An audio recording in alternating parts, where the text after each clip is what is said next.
Gbajúgbajà oníṣòwò nni Alhaji Aminu Dantata ti jáde láyé. Wọ́n ti kéde ikú gbajúgbajà oníṣòwò ńlá ọmọ orílẹ̀-èdè Nàìjíríà nni Alhaji Aminu Hassan Dantata. Ẹni ọdún 94 ni ọkùnrin náà kó tó jáde láyé.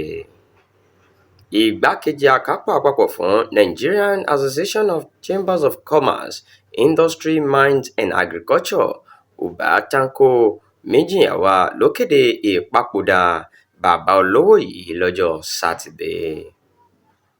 Ìròyìn gbọ́ pé láìpẹ́ ni wọn yóò sìnkú Dantata, ẹni tó jẹ́ ẹ̀gbọ́n fún Aliko Dangote, nílànà ẹ̀sìn Mùsùlùmí.